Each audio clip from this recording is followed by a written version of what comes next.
শহরের ব্যস্ত রাস্তাগুলো দিয়ে হাঁটতে হাঁটতে হঠাৎ ট্রাফিক সিগন্যালে দাঁড়িয়ে গেল রাহুল। চারপাশে মানুষের ভিড়, গাড়ির হর্ন, সবকিছুতেই যেন তার মনটা ভারী হয়ে উঠেছিল। আজ ঠিক 3 বছর হলো সে বাড়ি থেকে বেরিয়ে এসেছিল রাগ আর অভিমান নিয়ে। সেই অভিমান এখনো তাকে জড়িয়ে ধরে আছে।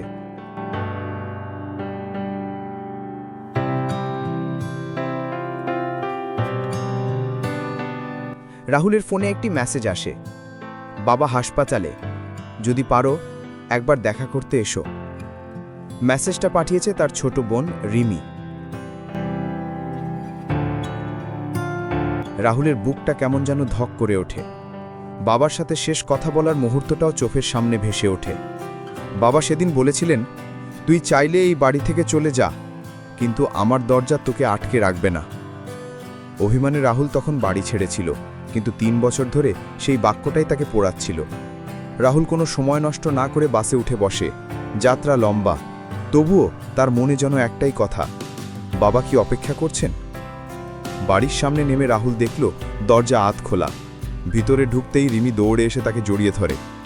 রিমির কণ্ঠ কাঁপছে, দাদা, বাবা তোমাকে খুব খুঁজছিল। রাহুল বাবার ঘরে ঢুকতেই দেখে বাবা বিছানায় শুয়ে আছেন। মুখটা একটু ফ্যাকাশে, কিন্তু চোখে এক অদ্ভুত শান্তি। রাহুলের চোখ ভিজে আসে। সে বাবার হাত ধরে বলে, বাবা, আমি এসেছি, দেরি হয়ে গেল না তো? বাবা ধীরে ধীরে চোখ খুললেন, দুর্বল হাসি দিয়ে বললেন, আমার ছেলে এসে গেছে, এতেই তো আমি বেঁচে আছি। রাহুল আর আটকাতে পারে না, সে বাবার বুকে মাথা রেখে কাঁদতে থাকে। আমি রাগ করেছিলাম বাবা, তুমি কখনো অভিমান করনি? বাবা মৃদু কণ্ঠে বলেন, অভিমান তো আপনাদের বয়সের মানুষ করে বাবা, আমাদের বয়সে শুধু অপেক্ষা করা যায়। রাহুল তখন বুঝতে পারে 3 বছরের অভিমান বাবার একটুও ছিল না, শুধু ছিল অপেক্ষা আর নিঃশব্দ ভালোবাসা।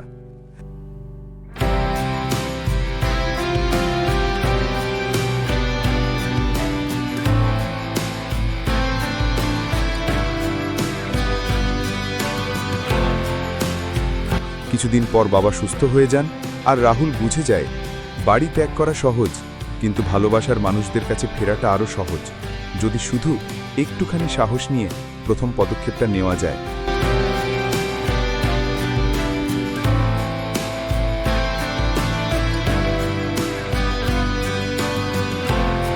গল্পের মেসেজ, অভিমান যত বড়ই হোক, প্রিয়জনের ভালোবাসা তার চেয়েও বড়।